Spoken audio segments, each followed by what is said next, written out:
Alright, today we're going to be finishing up the front 4-bar suspension on the Model A here. If you missed the first part with installing the Batwings, I'll leave a link here to so you can go to that first to get to that part, because you need to get that part done before you do what I'm doing today. If I can't figure out how to put it within the video here, it will at very least be in the description of the video. So we're going to go ahead and get started on this today. Okay, so these are the parts that come with the 4-bar kit.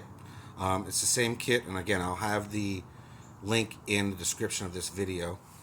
The instructions are contained within the link of the parts. You have to print them up yourself. It does not come with the instructions. So a couple things I want to go over here first. I put this first one on, just threads on. The instructions say leave about 3/8 of thread left out, so I'm going to do that for the other 3 here. But when it comes out of the packaging, it'll come like this with the bushings separate. You can just push them in. I used a hammer to get them all in. They went in real easy. Okay, the threaded end is going to go into the Batwing. And then I'm going to weld these up to the frame.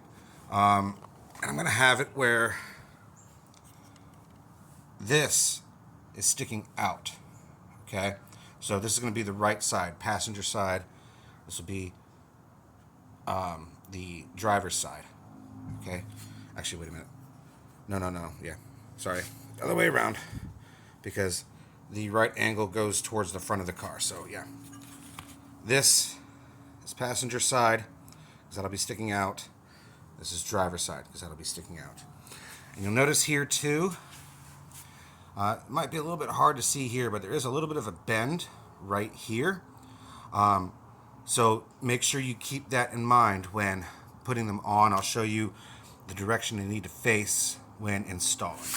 And just to go over again, this threaded end here, we will be attaching to these bat wings that we did in the earlier video for the front end.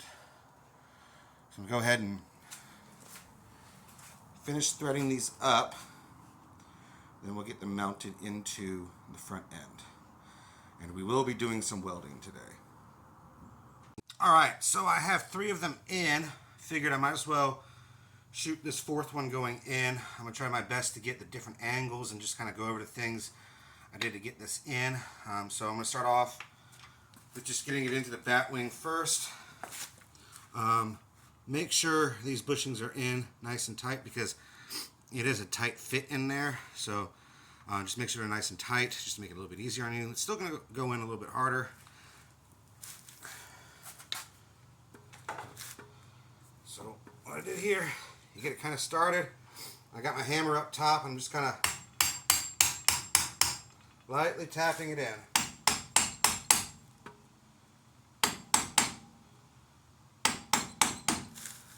Okay.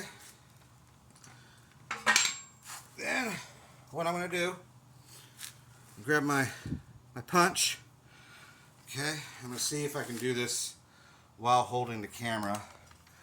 I don't know how successful that's going to be. Let me go ahead and turn that in. Turn that wheel out.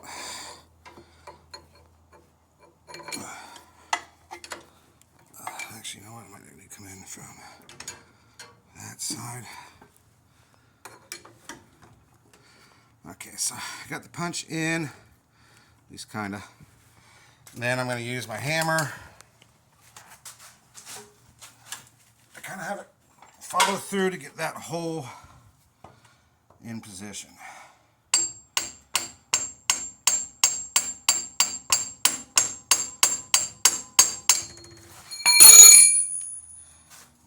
Let's see how that went.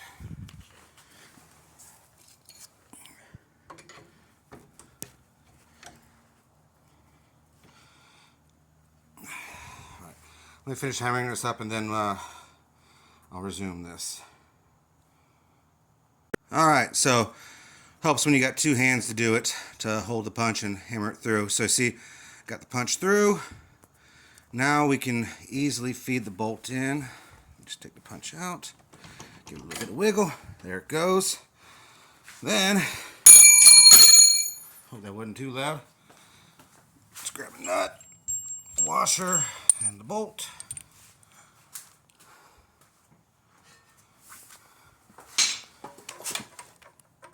I might need to hammer this in just a little bit. Alright, I'll be right back. I'm going to use my two hands again, tap this bolt in. Alright, little persuasion with the hammer. And you don't have to whack it too hard. It wants to go in. It just needs a little bit of persuasion with that hammer. So, get my washer and nut on. Get that started. Okay. And this is 3/4. So I'm going to use a wrench and a ratchet and get it tightened down. And so I'm going to go ahead and do that now. Okie dokie. So we got everything tightened down. I got driver's side here.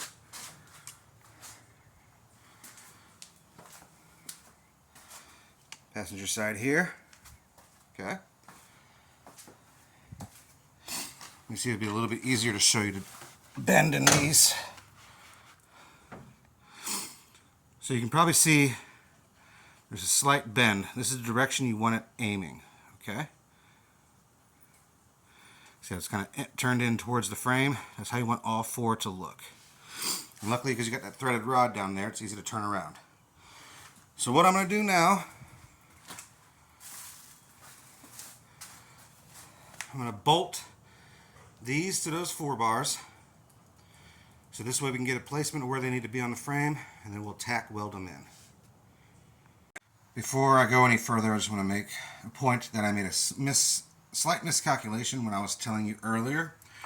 This bend is not going this way. It actually rotates out the other way. So that was my mistake, and just so you know, the instructions aren't clear on that. So I had to figure that out on my own. I don't have this tacked in yet, but see, I have it set up like that here to get that started. So yeah, have it turned out the other way, and it makes sense now.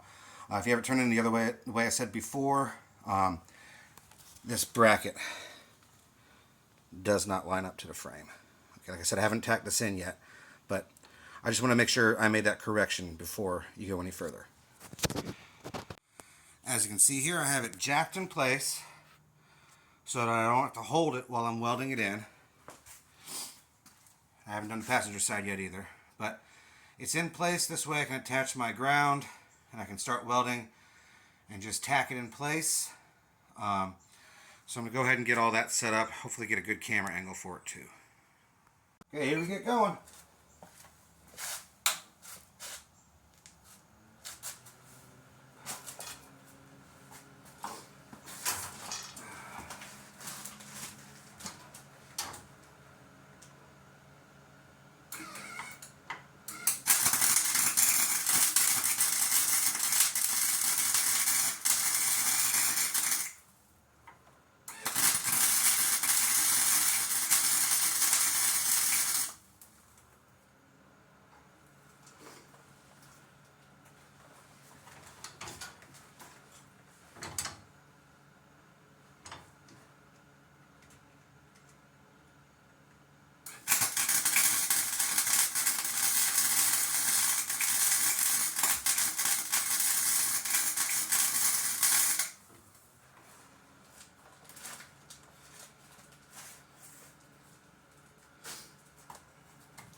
like it's just to tack it in.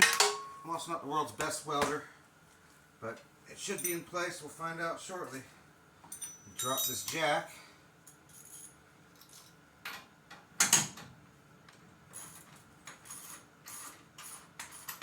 Well, it's still up.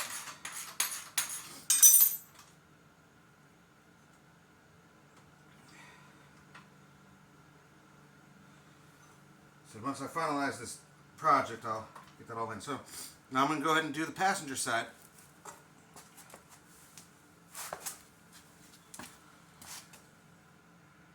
Okay, so I got the passenger side and driver side tack welded in. Now remember, I'm not a professional welder, but I have my settings set to where they need to be to weld up 1/8 inch steel, which is what this is. I forgot to show you the settings on my welder. I mean, I can show them to you now. Where is it? So I'm at max, wire speed of 3 today. But I can also put a link in the description of when I put these boxing frames on here in the front. So speaking of boxing frames, the next step is to add these right in here. So that'll be my next step. And then I can put the new spindles on with the disc brakes, and then I can measure for my tie rods and put my steering box in. But it's a work in progress, and I'm proud of what I did. Like I said before, this is a scary project because I've never done something like this before. Restoring a Tri-5 is a lot easier than turning a 1931 Model A into a hot rod. But, you know I have the ability to figure things out. So that's why I'm also shooting this and documenting this for anyone else that might feel a little bit of fear in doing this. Just so you know, I'm fearful every time I step out here and do something new. But I'm taking a leap of faith, and really there's nothing I can't undo if I make a mistake. So you should have that same mentality as well. Alright, I'll catch you guys later for the next project. I don't know when that'll be, but hopefully soon. Take care.